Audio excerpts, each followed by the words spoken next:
I'm honored to introduce today Professor Betty Diamond. I'm glad she accepted to be with us today. She received an MD from Harvard Medical School. She then performed internal medicine at the Columbian Presbyterian Medical Center, and she got her postdoctoral fellowship in immunology at the Albert Einstein College of Medicine. She's actually the director of the Institute of Molecular Medicine at the Feinstein Institute of Medical Research. She actually, her research is mainly focused on lupus, on the pathogenicity of anti-double-strand DNA antibodies in systemic lupus erythematosus. And she received several recognition for her work in these years. She received the Outstanding Investigator Award of the ACR in 2001. She then received the Recognition Award from the National Association of the MD PhD programs in 2004 and the Distinguished Fellow Award in 2019. She's the past president of the American Association of Immunologists. So welcome, Professor Betty Diamond. We are honored to have you here. So it's my pleasure to be here, and that CV just speaks to how old I am. So let's break the ice with a simple question. So can you briefly tell us about your research? So I'm interested, as you said, in lupus, and we started out studying anti-DNA antibodies and showing that somatic mutation can play a role in generating these from antimicrobial antibodies. And that led us to look at the B cells, how B cells become activated to make anti-DNA antibodies. And we had the surprising observation that these antibodies cross-react with NMDA receptors, and that got us interested in looking at the role these antibodies in particular, might play in neuropsychiatric lupus.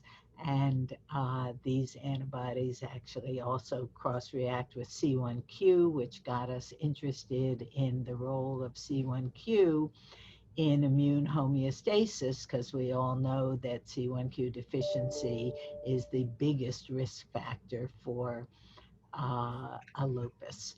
So, I mean, it sort of has wandered as things have become interesting, but it's always been on lupus and on sort of regulation of B cells in autoantibodies in lupus. Thank you. So let's talk about your career and let's say your scientific life. So what about the decision you made? What's the most strategic step or a strategic decision that you have taken in your career? You know, I'm not sure that strategic is the right word, because I'm not sure I've been strategic about my career. And I think there are decisions that I could have made that might have been somewhat more conventional and have advanced my career more along traditional lines. But I think what's driven my career is sort of fun and passion. And so I've made a lot of decisions to move in directions that I'm not sure were strategic, but really altered my career. So I started my postdoc looking, it was at the time when monoclonal antibodies first came out. So dinosaurs were walking the earth at that time. And it was looking at the specificity of Fc receptors. And I just said, I want to study lupus. I don't want to keep studying this. And I think conventional wisdom would be you keep studying this because you've developed a niche and people know you for this and there's a clear path forward. And I moved on to study lupus. And we were studying mice.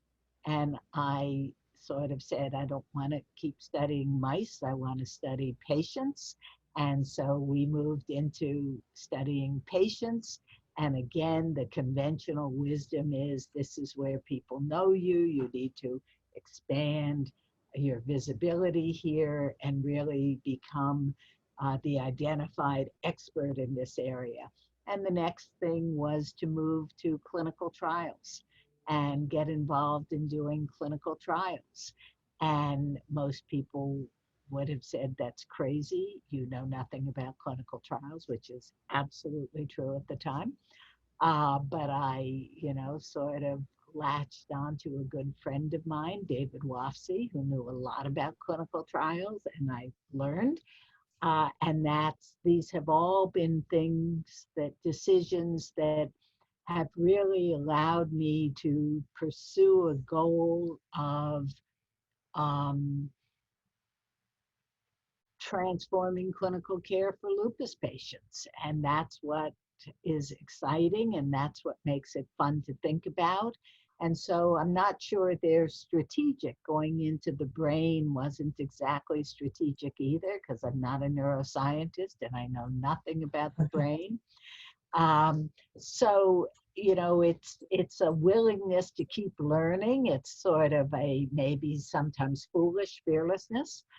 But it's really following one's passions. And I guess what I really feel is that you do that until reality stops you. And at the point that people say, no, you can't go in that direction, then you retrench and you move back into the zones where they're going to allow you to be expert. But as long as you can finance your laboratory and keep moving forward with exploring the areas you want to, that's what you should do. You shouldn't set up sort of arbitrary fences around yourself based on a conventional approach to how science is done, and that it's very reductionist and very focused and you don't move from area to area.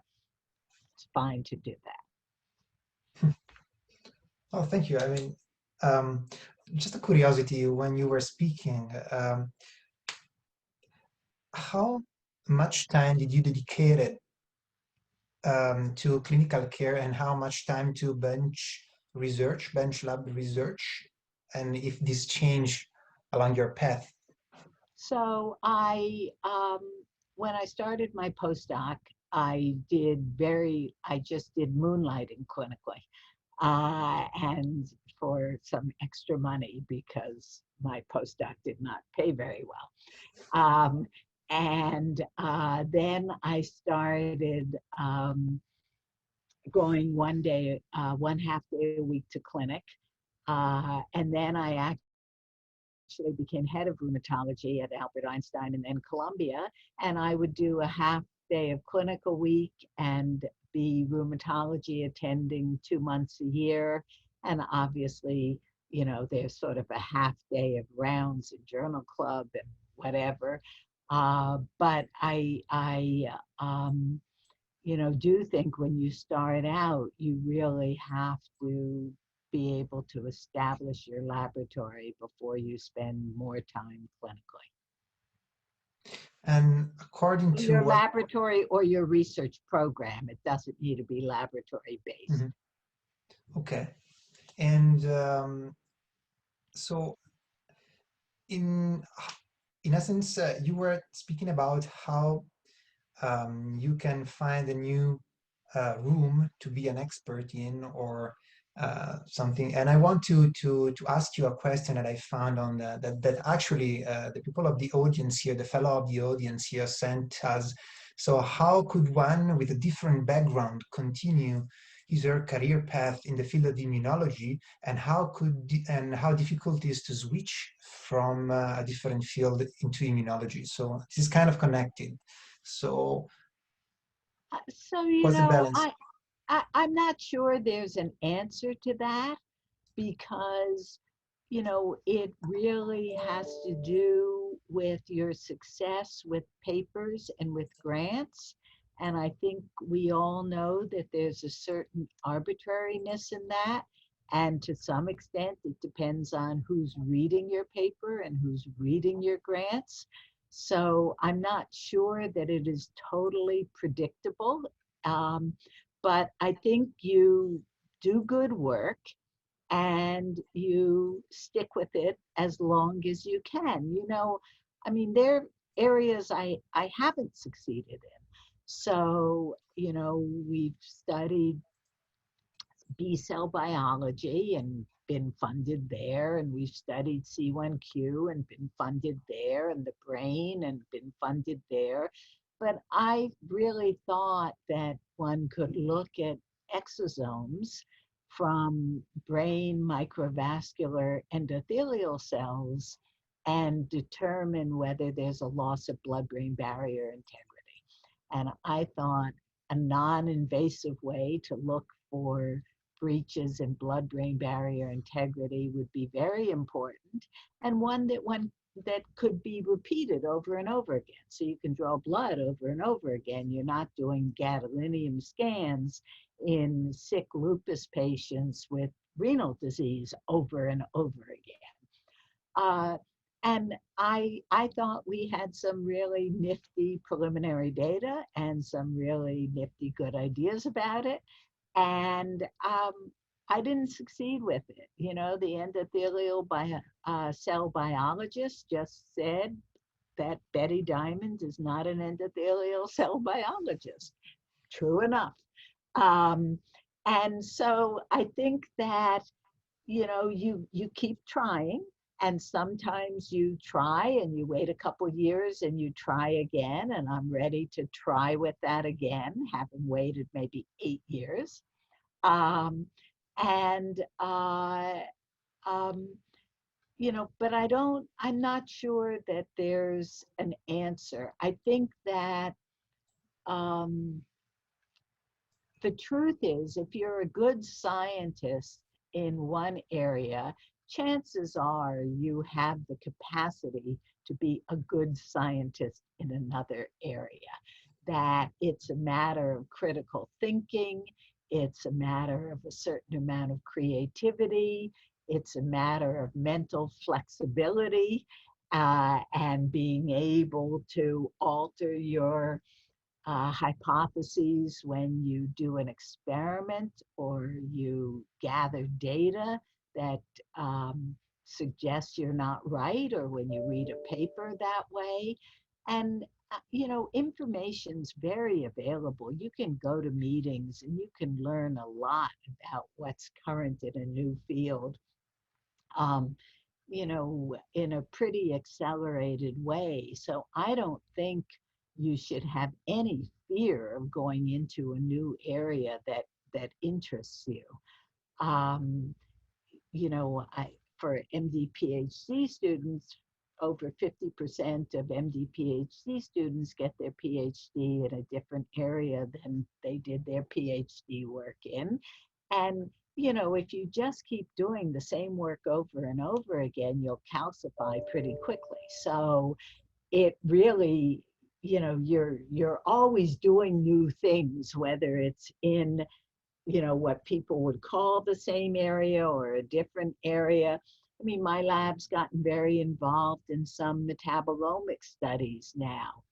Is that the same or different? We all know now that activation states of cells are very much determined by metabolomics and determine the metabolomics of the cell. But is it different? Well, I certainly had to go back and learn things that I had forgotten a long time ago. On the other hand, I don't think it's a different field. It's the same field. It's just, you know, using a different set of analytes to understand, and a different set of reagents to perturb the system. And you were also saying that before to do clinic for an MD PhD or for an MD anyway, before to go to the clinic, it's very important to set up the research that you are doing, the research field of your lab. So along this line, I have a question here about what's your advice for people who want to focus on translational research in the field of immunology. So are there other advice you want to give us? I think that there are a couple things that are critical. I think you need a advocate in this world. There are lots of smart, hardworking people out there, and the ones who move forward do so by dint of their own hard work, but also because somebody's helping them. Somebody's mentioning their name to be a speaker at meetings. Somebody's suggesting they write a review article. Somebody's suggesting that somebody go work with them. And oftentimes that's your for me, it was my postdoctoral mentor, but it doesn't need to be. But you need to have some relationship where that person is invested in your success. And that's really important. And I think the other thing is much more mundane and much simpler, much less complicated, which is you need to have 1 day a week, maybe 2 days a week that are sacred, where you just don't do anything else but your research. So that's, you know, at the beginning of your research career, you don't agree to, you know, go to the meeting on what color to paint the walls of the new building on that day. You just say you're not available that day. And it's really hard to hang on to uninterrupted time. But if your days, I mean, I think the biggest change with COVID is that the days are endlessly chopped up. That it used to be, I still had at least half days of uninterrupted thinking, working, reading, writing. And now, you know, you have a half hour and there's another Zoom call, right? And I think we're all living in that world now. But I think you really need to preserve some time that is for you to read, think, write, talk to people about your research focus, and not do extraneous activities then. And I will switch a little bit topics. So one of the question was, can you tell us something about your personal experience concerning the role of female MD working in research? What are the pros and cons of being a woman leader in your field? Well, since we don't have much choice about whether we're male or female, or you know, I'm not sure the pros and cons are worth listing. I think we all know that the cons are greater than the pros. I think that we know that for women, and we know that for minority scientists, and there's a degree to which that's true for immigrant scientists as well. And in this world we live in now, we don't really need to, you know, sort of convince people that that's true, though an immigrant minority female is a vice president-elect in my country, so that's pretty wonderful. But, you know, I think that what I did maybe 10, 12 years ago was I sort of decided to myself, and you know, I've experienced what everybody else has experienced in these situations. There are many situations where a woman is invisible. You say something, and then, you know, 2 minutes later, a man says the same thing, and everybody is, you know, gung-ho with that when the guy said it and sort of didn't hear it when you said it. or you're paid less, which never feels good, but I'm not sure. I think in many European countries, pay is much more regulated than it is in the United States, where it's very up to one's chairman's discretion. So, but I actually formed a group of women scientists, and I was part of a group of early career scientists when I started my career. And what these groups do is they're really empowering and they're really validating, and they critique your work, and they suggest to you papers you should read or things to think about. So there's a lot of content scientifically, but there's also validating your reality and just saying, but it's not going to hold me back. And that's, I think, really important. One of the things that was amazing to me is when we started working in neuropsychiatric lupus, we were really, I think, among the first, if not the first, to have a real mechanism of brain injury in neuropsychiatric lupus. And I was asked to speak to a lay group about the work we've done. And I was just terrified because I thought, they have lupus, they have kidney disease, skin disease, heart disease, on and on because of their lupus. And now I'm going to tell them, and you also have brain disease. I mean, really, does anyone want to hear that? And I was amazed because I was just thronged by people afterwards who had had their reality validated. They knew they had brain disease from their lupus. They knew it wasn't just normal anxiety that was making them not be able to find words or remember how to navigate their way home. And nobody was listening to them. And I think that what these groups do is just give you sort of a support group and a group that validates you. And I would say in this women's group where I am now, I mean, we've doubled the amount of federal funding, grant funding we have since we started. I think just by sort of reinforcing that should do this and you can do this. And so a little bit, there are institutional ways to address some of the inequities and some of the insults and some of the harassments. But even at some level, even more important are these extra institutional things where you share experiences and encouragement with people in the same situation. Thank you. Thank you.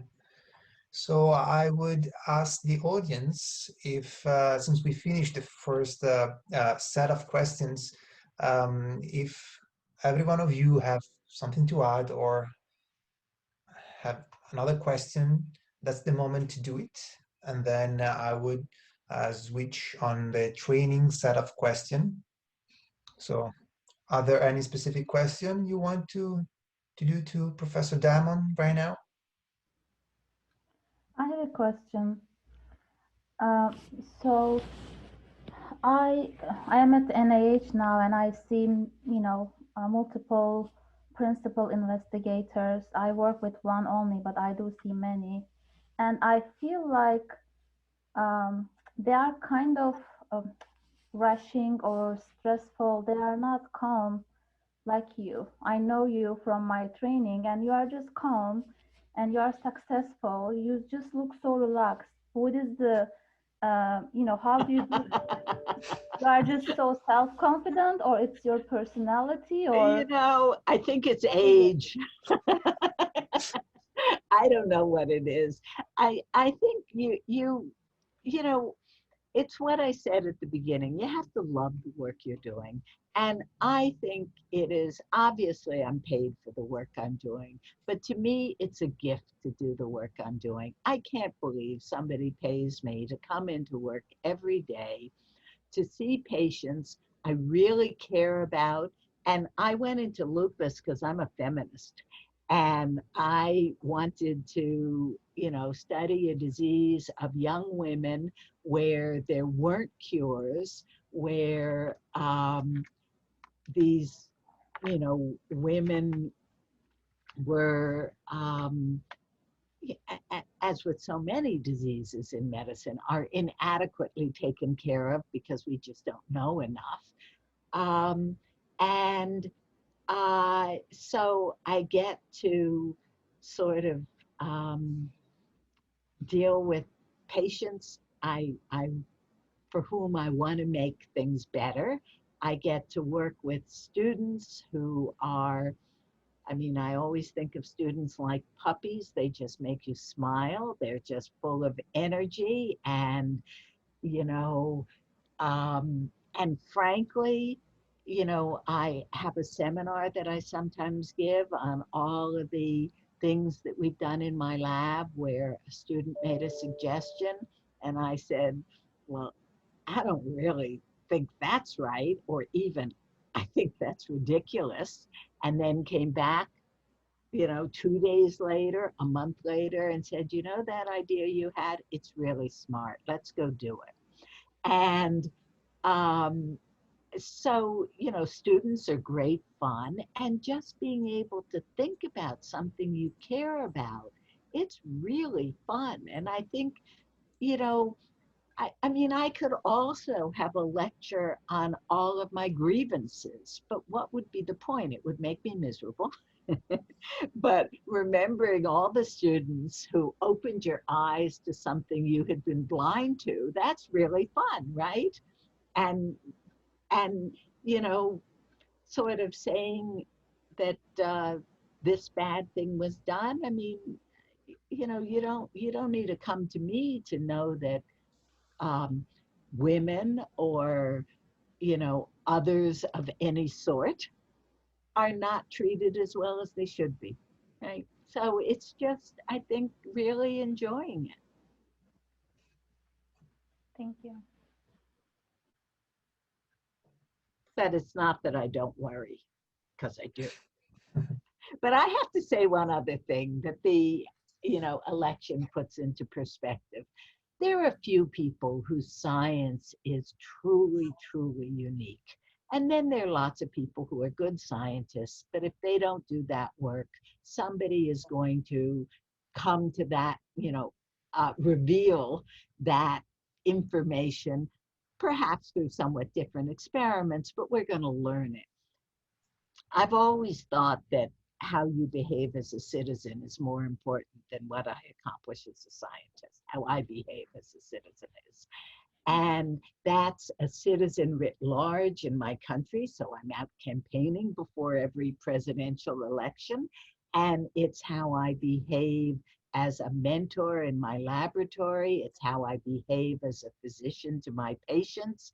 It's, and I think that gives you a perspective on things that's just, a little bit different. That if I'm not the first to prove X, Y, or Z, it's not the end of the world. But if I don't go vote in an election, it could be the end of the world. And so. Thank you. It was a great answer. Thank you. Oh, yeah, please, Ertugrul. I would like to ask another question to you. I'm working in a university hospital, and also I'm graduated from there, and I'm also completed my internal medicine residency in this hospital. It's the best one in the Turkey, but I want to ask about the what do you think about leaving your own center after graduation and as a postdoc researcher, etc.? It is a necessity, and I'm curious about its pros and cons. So I'm not sure there's a answer to that fits everybody. I stayed at Einstein after my postdoc there. And I think that it could have been bad, but it was great. And it was great because I had a mentor who really allowed me to separate and be seen as separate. Though I must say, the first time that a rheumatology fellow from my laboratory reported that we had made anti-idiotypes to anti-DNA antibodies, and he presented this at a New York meeting of all rheumatology fellows. Henry Kunkel, who's a name that you may or may not know, but he was sort of the Pope of clinical immunology for a while. He called up my mentor and said, "Who was that little girl from your institution who did this?" So, I mean, you maybe slows your growth down in some ways, but it accelerates your career in other ways. When I did go to Columbia from Einstein, it was really refreshing to have new scientific viewpoints. And because I had gotten to the place at Einstein where I could pretty well predict what each person was going to say to me when I presented the lab's findings to them. And at Columbia, it was a whole new world that way. And that's refreshing. I think that, you don't really need to travel for that anymore, though. You don't need to change institutions. We're much more connected than even we were 15 years ago. And again, I don't think there's silver lining to COVID, but one of the things that will happen as a result of COVID is we'll be even more connected without moving around. And it'll be even easier to talk to people without actually seeing them face to face. So I just think if it's a comfortable place for you and you're well protected and you think there are people who are trying to advance your career and you're able to do what you want to do, there's not a need to move just in order to move. Thank you. Thank you. So, yes? I have one. Oh, Yeah. Do you want to go first? No, you can go, Miguel. Okay. Yeah, so the question I have is, so when I graduated medical school, I was really inspired by the idea of combining being a doctor and translational scientist. And when I came to the Netherlands, I saw that it was also possible, and there are examples of that. And but then the more, when I studied my PhD, and then I observed these few examples of the people who really do daily clinical work and supervise and do supervise and do science in the lab. But then I saw that it also comes at a cost, and I think also with science maybe becoming more detailed, more specialized, it's more difficult because when so either one lags behind a little bit, one of the two, or if both clinical work and science are at a good level, it usually comes at the cost of personal life. And I wonder what your experience has been with it, and also how do you see the future, like this kind of bridge, clinical scientists and lab scientists, will they still be there, or do you think it's kind of a extincting species? Well, I hope they're still there, because I think that you can, be a clinician and spend a half day a week in the clinic of your choice and do science that doesn't really relate to your patients and the clinical work is still very gratifying and has a pace that's different from research that sometimes is really welcome, because clinical medicine just moves faster. Clinical um, encounters. You do something and either somebody gets better, hopefully, or they don't, and but something happens as a result of your agency. Whereas in research, you can go for weeks and weeks and feel as if, well, why is the world any different for me having put in all of these hours? And the answer can be, it isn't. Nothing worked. And so I think that, I moved, what is it, maybe 10 years ago to start being a principal investigator in clinical trials. I mean, I think that it informs the way doing bench research informs the way I think about clinical research and clinical trials and vice versa. And it's fun. So maybe if I were more ambitious, I wouldn't have done some of these things because I would have focused more and grown a particular cadre of work more. But this just feels to me as if it's the right way to do science, and that, I'm PI of a clinical trial now with Megan Mackey in neuropsychiatric lupus, where imaging is our endpoint. And I'm one with PI with David Wofsy and Maria Dallara of a lupus nephritis trial where single cell RNA-seq of the kidney biopsy is our endpoint. And if I didn't do bench research as well as think about clinical trials, these just wouldn't happen. And so I think, the big question, does it slow down, or does it cause difficulties in your personal life? Juggling work and personal life is always a problem. It always is. And there are stages in life when it's harder. There are stages when there may be issues with your kids or with your parents, or that take some time, and that they just do, and you have to give the time there. That's sort of a clear responsibility. It's like if you have a patient in the ICU, you don't walk away because there's a gel you want to pour. There's some responsibilities that are just more important. But so I'll tell you a funny story.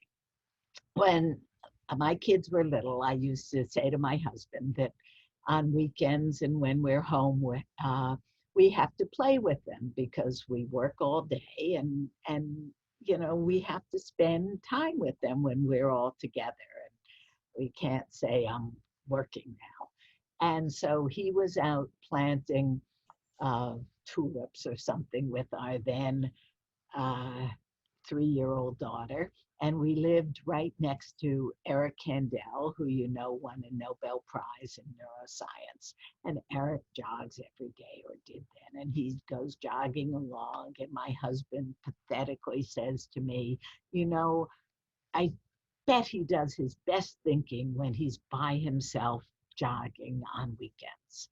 And I go heartlessly, well, that may be, but we have a small child and we're going to play with her. And he comes jogging back and he stops to chat. And he goes, I don't know why it is, but whenever I'm out jogging, all I can think about is why I don't phone my mother more often. And I went, score. It's not as if, I don't know. I think being busy can sometimes focus you more than having more time. And some of the people who have been most amazing in my lab have been women with small children who work 9 to 5, don't come in before, don't stay later, and just plan their time and really focus while they're at work. So, I'm not sure. Again, there isn't a one answer fits all. And frankly, there isn't a one answer fits you. It's the time in your life, it's the competing demands on your time. Um, and but it's possible. And more you can see that people do this, and that there are guys who are spending time with their kids, and there are women who are spending more time at meetings. And it's just possible to do this. And um, I think I always thought, I have 2 daughters, I thought for them it was really important that I not say, well, I'm not going to work, or I'm not going to work this way, because somewhere you have to break the cycle, and you have to say women can work and enjoy their work and want to succeed in their work. And if my message to my daughters was, when you came into my life, I realized I couldn't do that, that's what they carry with them as they grow up. So you just, you find time. I mean, I stopped going to movies for about 10 years of my life. So I still read books, but I didn't go to movies. I mean, something gives, that's true. But most of the things that give, don't make or break your enjoyment of life. Nedra, that's your turn. Yeah.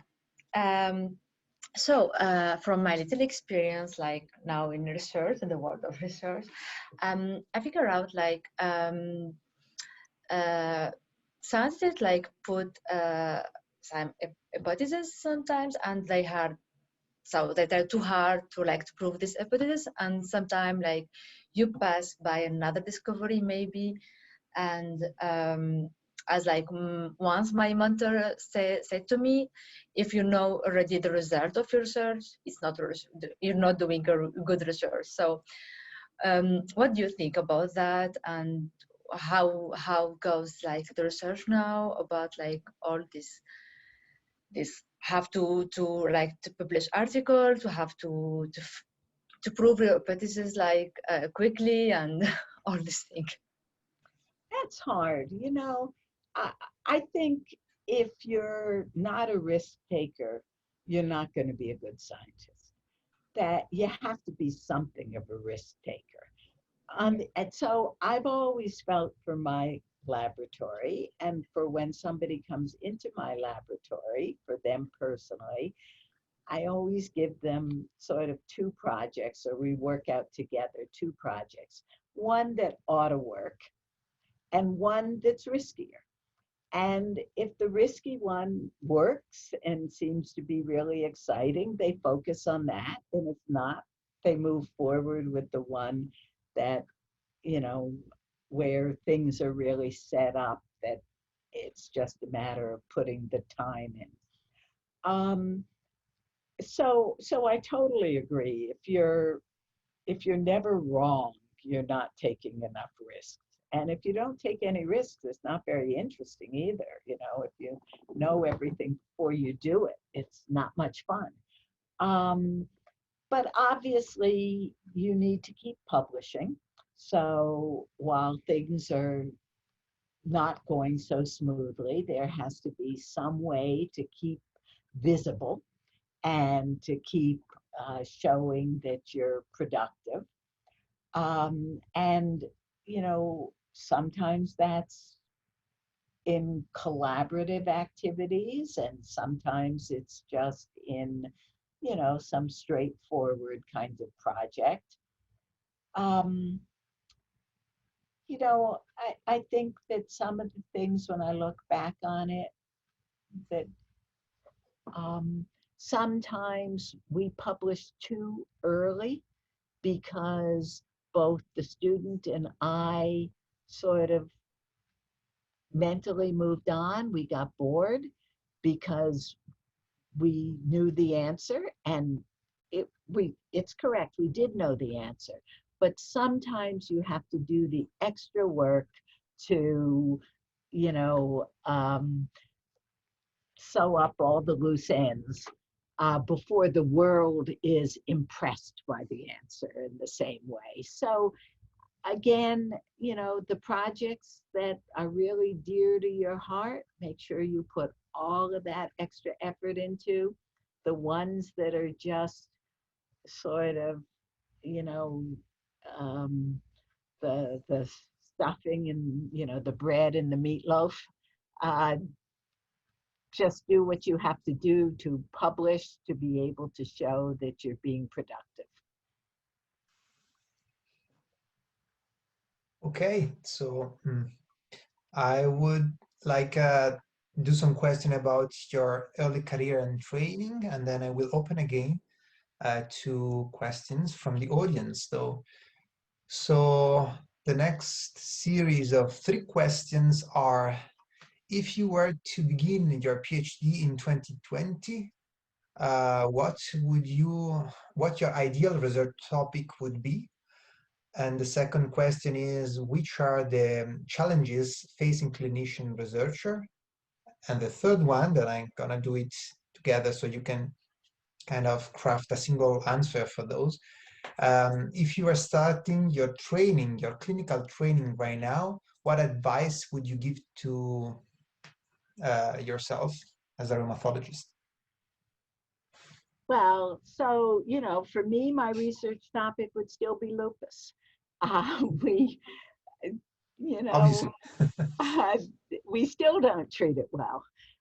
And we still have a third of patients dying from our therapies. And your therapies can't be very good if they cause the death of a third of your patients. So I would stick with lupus. I find it a fascinating disease, but that's really the same answer as the answer to your last question. You need to find your passion, because there are lots of setbacks in a scientific career. There are grants that don't get funded, papers that don't get published, recognition that you wish you got and didn't get, you know, real stymies in being able to accomplish experiments that you want to do. And so you need to care. You need to really, you know, want to do it. What are the biggest challenges? I think the biggest challenges for clinical researchers are the same as the biggest challenges for bench researchers. And you'll see that I'm a very political creature. So there's the biggest challenges for us in general, which is open-mindedness. You know, if I had to say what's changed in my time in research, it's what's changed in the whole world. We've become more fundamentalist about everything. We have more dogmas. We have less openness to uncertainty. We have less ability to deal with the experiment that says something is not the way we thought about it. And we don't celebrate each other's achievements the way we used to. We're intent on our own achievements. And so I think the biggest challenge is to stay open-minded and to think of ourselves as being part of a community with a shared mission, rather than individuals competing against each other in that community. And you know, I mean, that is our biggest challenge as a world, right?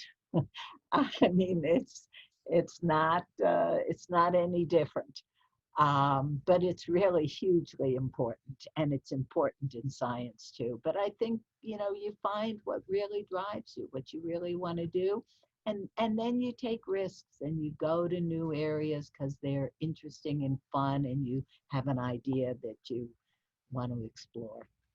So along this line, so it's not always easy to kind of share and have this open-minded mentality that you were talking about. So how do you kind of interact with other scientists which maybe are less open-minded and more individualist?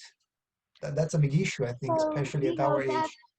yeah, I think you're right, but I think that my attitude is that I assume the decency of everybody, and I assume that I will be enriched by their consideration of my data until I'm burned, right, by them.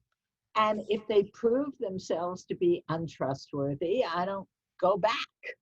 But until they prove themselves to be untrustworthy, I'm data driven, and I'm very impressed by all the data that people perform to expectation. And this is even if, you give people a math test, and on the top of the math test, you ask people to identify as male or female.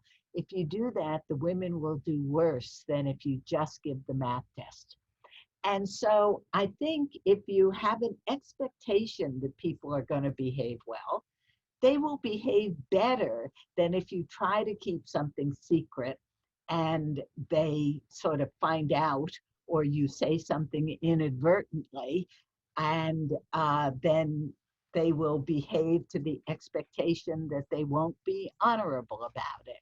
But I think, so I don't tell anybody in the lab you can't talk about anything.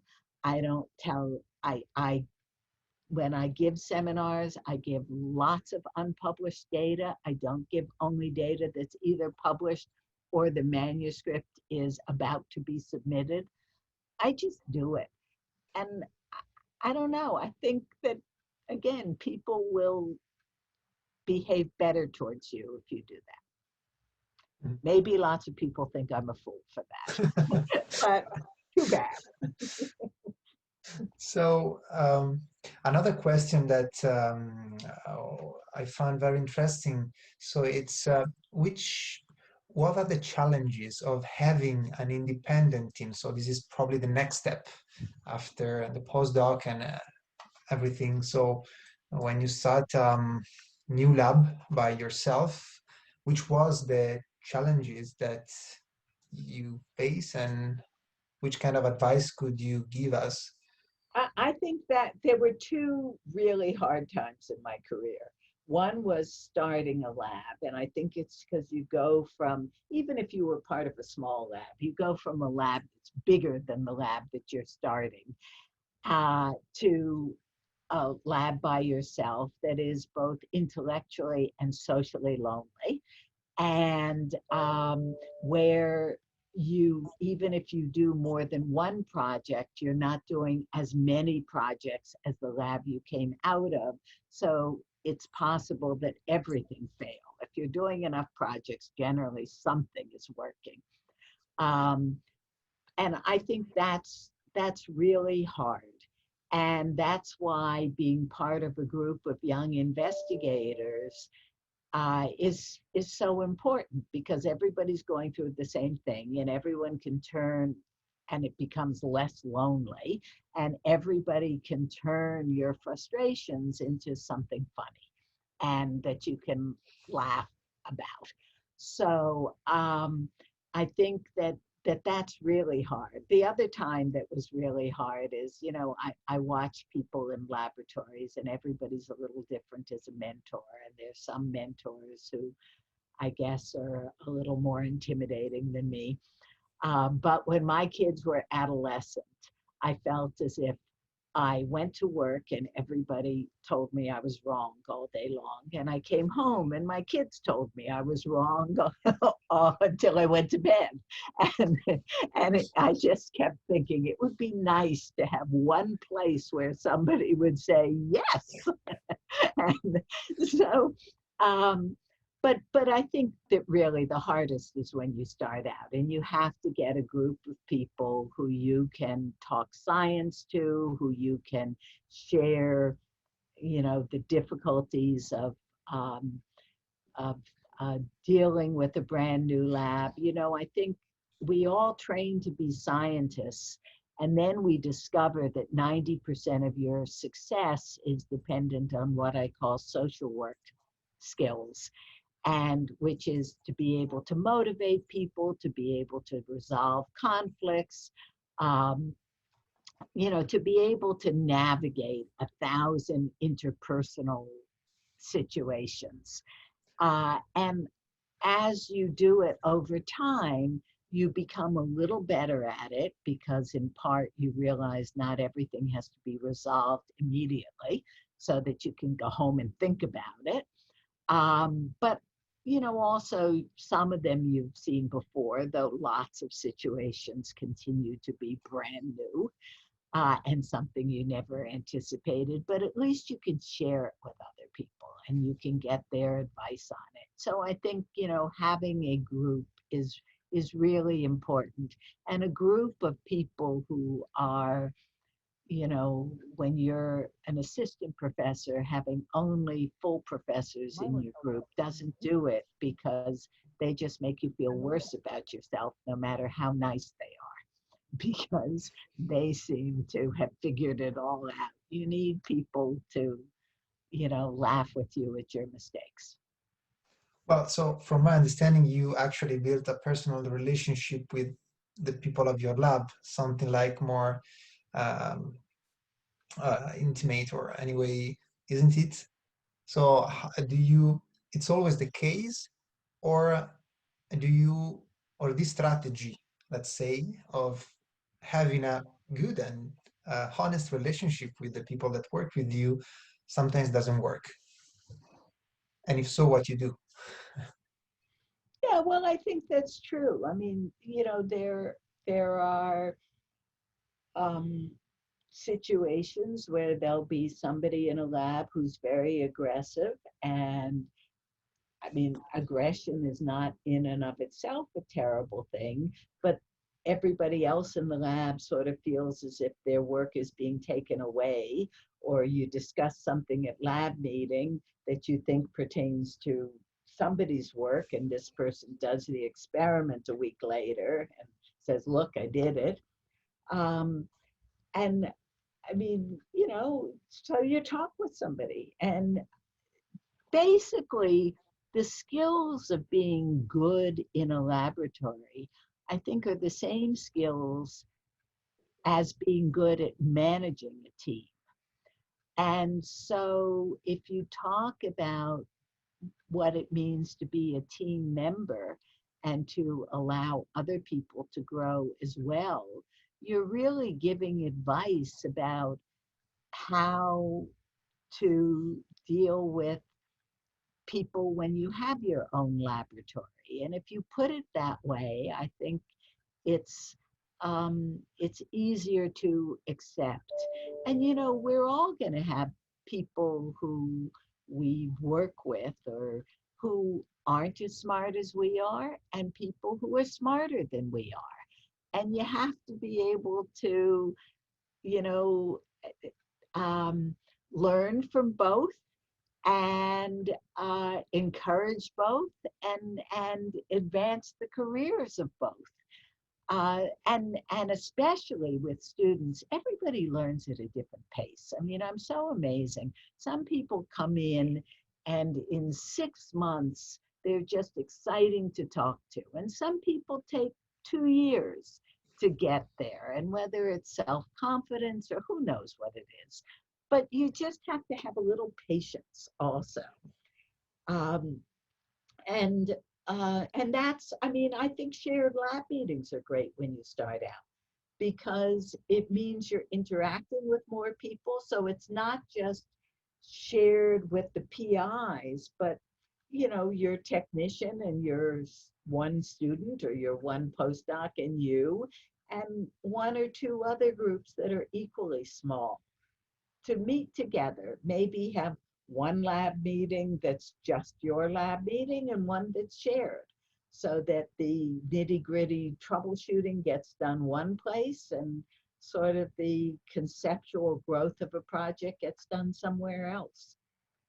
But I think you're more hurt by trying to be secretive than you are by being open about things. Okay, and the last question that we received, and then we will open again for questions of the audience. So this is a technical question. So other than research funding bodies, who do you think are the key organizations that early career researchers should be looking to engage with? And what is your opinion about the current situation of academic research in US, but I would say in Europe and everywhere? I mean, I don't know, in Well, general. research has never been more exciting. And, you know, the techniques become more and more amazing. The ability to do human research is more and more, you know, accessible. And so I think the situation of research of what one can do is great. What organizations? Any organization. What you need when you start out is visibility and friends, and you can make them in any organization. So whether it's a, you know, lay lupus organization that has a scientific board of 5 people, sure, join it. Those 5 people may be very instrumental in your career, and you will have people who know you, who when your name is mentioned say, oh yes, I work with that person, they're really thoughtful, or they're really lovely, or they're really smart, or whatever it is. I think that, you know, you shouldn't assume that any opportunities are beneath you. They're all useful. I mean, my advice to people in my laboratory is all the time, whenever you give a talk, no matter who you're speaking to, you do your absolute best, because you never know who's listening and who's going to respond in a way that may be very important to you. And so, you know, there are lots of groups. Certainly, you should always serve on any grant review panel you can, because you learn so much about how to write a grant that way. That has nothing to do with the science, that has to do with the presentation, and which is really important. You know, we can argue about how important it should or shouldn't be, but it is really important. So, you know, I think you join anything that once you come and you give it your all, and when other opportunities come along that seem better, you know, and you can't do them all, you thank them very much. You say it's been an honor, that you'd like to suggest these 3 young people that they might think about for replacing you, because you think it's important. You don't say, I have better opportunities. You say, it's really important to let other people have the opportunity I had. And so you don't leave by insulting everybody. Thank you. Thank you. And now if anybody has questions, I think that's the moment. I think we kind of touch all the questions that we received, more or less. So I'm going to make a question in the meanwhile. So what do you think about science and advertising science, especially with the new system like Twitter, Facebook, and this kind of new way of communication? So what's your opinion about that? So, you know, I took a seminar in how to tweet, but I've never done it. And I will not join Facebook for political reasons. And so I'm not, you know, an advanced member of the media. I think the peer review process can be flawed, but I think it's very important.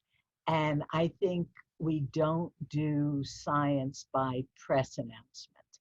I think we have seen under COVID, you know, that all of these clinical trials where we've heard what does work by press release, only to find out that it doesn't work by science, has, you know, should have fortified us to think that there's a process to having high confidence in results, and that you need to follow that process. Now, does that mean that you shouldn't tweet on your, you know, to somebody, to everybody else? I just heard a great talk that we have data suggesting that, you know, chromatin remodeling to expose X, Y, and Z occurs under this situation. Sure, if you want to do it, do it. But that's different from, you know, thinking that we should use the media to supplant a peer review process. Are there other questions?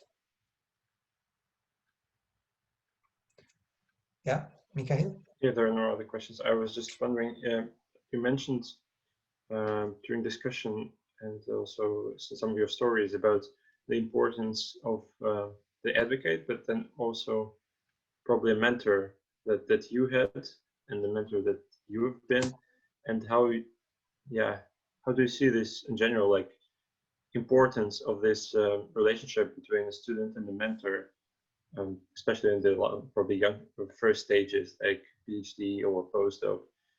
How crucial is it to find like your mentor? What do you think about it? It's very crucial. And, you know, so I've headed MD PhD programs for 100 years. And I always tell students that when they are looking at laboratories, they're looking for a mentor, that they have to care about the project.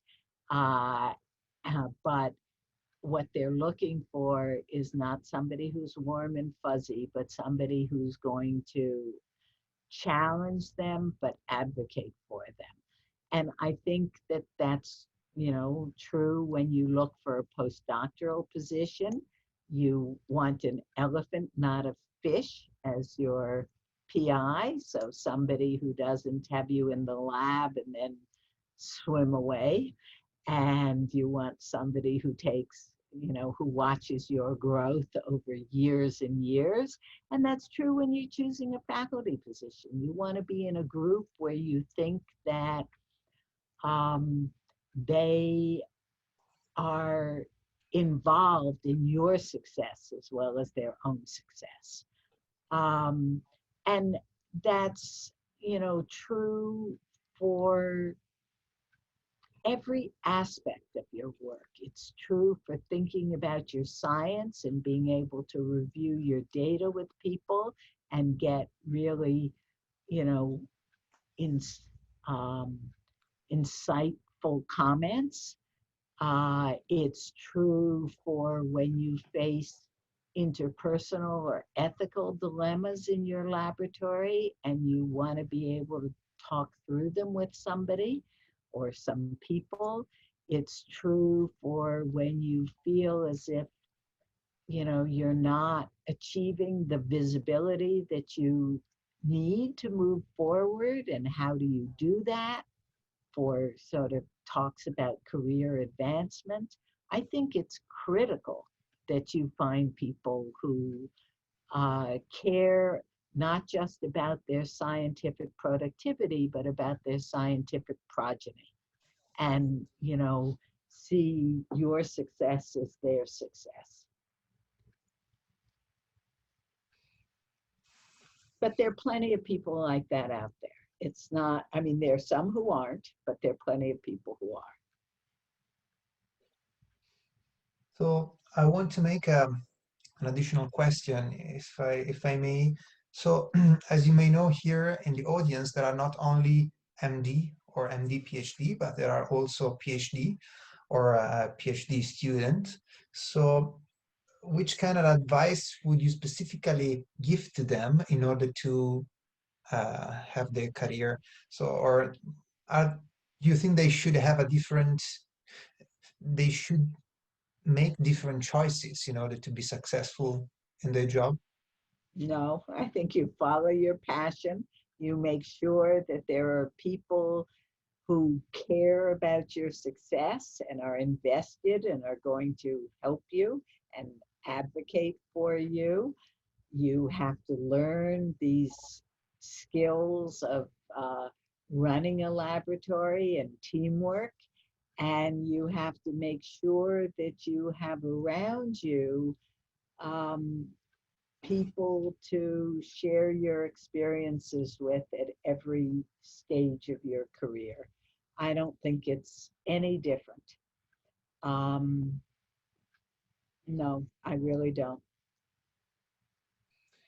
I think And it's a choice. It's not, there's nothing hierarchical about that choice, and there's nothing, you know, it's whether you enjoy seeing patients or not. And I think for all of us who do see patients, we all would say there are days in which we really love seeing patients. I do in part because, you know, I spent years seeing patients at Jacobi Hospital, which is in the Bronx, and most of the population is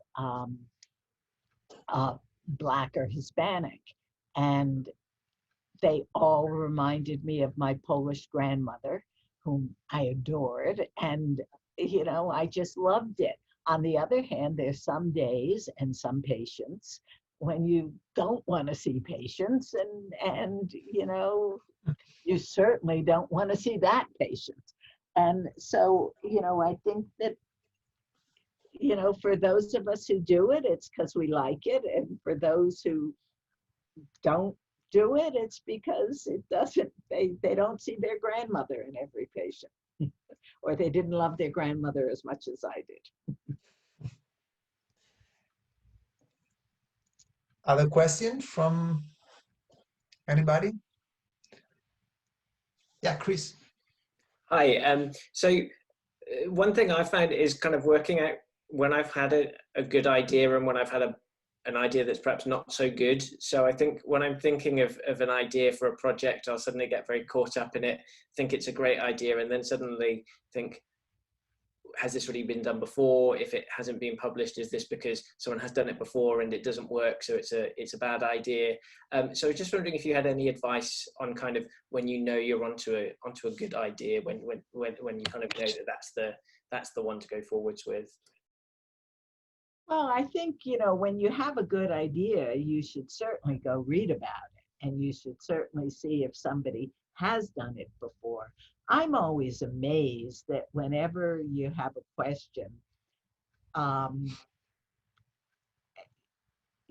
there's somebody, and somebody smart, who has studied that, and not one person, but 27 people. You know, I remember giving a talk about how these lupus antibodies that bind NMDA receptors can alter fetal brain development, and saying how that in the mouse model, they were actually causing fetal demise of females mice and causing cognitive problems in the male mice. And somebody asked me, well, is that true of women with lupus too? Do they have more boys than girls? And, you know, I said I didn't know, but this bubble went up in my head that said, well, that's a ridiculous question. Who would ever ask that, and who would ever pay anybody to study it? So nevertheless, I went back and I Googled it and PubMeded it. And not only have people asked it and studied it, but so much so that there are meta-analyses of it. And it turns out to be true that there are more boys than girls born to lupus moms, and it associates with the presence of anti-DNA antibodies. So if you look at women with anti-DNA antibodies, they're much more likely to have boys than girls. So, you know, I think the first thing you do is go read and see what's out there. And then, you know, you sort of get a feel about it. When it starts making sense of things you haven't understood and starts feeling, well, this could really explain something, you really try to pursue it. I'm not sure I have, you know, there are certainly observations we've made or thoughts we've had that we didn't pursue that we should have pursued because other people had those same thoughts and pursued them and they turned out to be really interesting. So I'm not sure you'll always get it right. But I think that when it starts explaining things that you didn't understand, that's a good time to move forward with it. So last round of question. No question? I have a last one, if I may. Sure. And what do you think about doing research in autoimmunity, in lupus specifically, but in general in autoimmune diseases during COVID time? You think it's much harder to get funding and also to publish, or it's just a general feeling which is not yours? Well, so no, I don't. I mean, I can give you my own experience, which is that I now have 2 grants on COVID because looking at, when we've been looking at neuropsychiatric lupus, we've been looking at ACE inhibitors as treatment for neuropsychiatric lupus, which really, and COVID came along and really made me start thinking about the renin-angiotensin pathway and how it might be operative in COVID and how it might be operative in the lupus brain. And so we're looking at that. And the other is, that some children get acute COVID and some get this multi-system inflammatory syndrome in children, MISC phenotype. Well, I think it's my interest in B-cell biology and lupus that has led me to think that it's a difference in interferon and the kinds of antibodies they make, and that the children with MISC will have a much stronger interferon pathway and much more extracellular plasma cell differentiation, and therefore much less good antibody response. And the children who get acute disease will have a lower interferon response, but a much more focused and maybe long-lived immune response to COVID.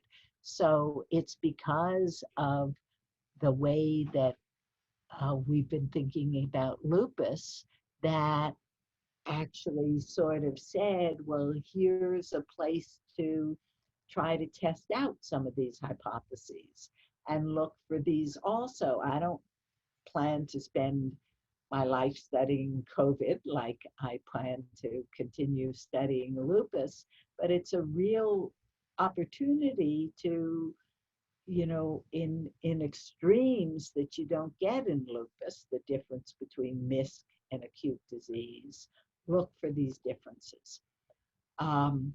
So I don't think it's a disadvantage. Now, if every government decides they're only going to fund COVID work, it will be, obviously disastrous for other work, but I don't think that's going to happen. And today's news says Pfizer has a pretty good vaccine. So if that's really true, now that's, data by press release, and nobody's seen the data yet. So who knows if it's really 90% efficacious like we're being told, and in whom it was 90% efficacious. But I'm assuming that, diseases like COVID are going to stay with us, but so are all the diseases that we knew before, and that there'll still be funding for them, and learning about one makes you think about the other differently. Okay. Well, thank you. Pleasure meeting you all. And It's it really, you just got to enjoy it. It really is a gift to be able to do this as your job. It's amazing. And well, this conversation was certainly inspiring, at least to me. I'd like to thank you for the discussion and for appreciated your tips and your generous advice that you gave us. And I really admire also your dedication and your karma, which is unique, I guess, even if you don't think so, but it's kind of unique. Let me tell you this. And so from all the EMEUNET and I think from all the participants, I'd like to thank you for the discussion. That was really, really good, lovely and funny too. So thank you. well, thank you. It was fun to be with you.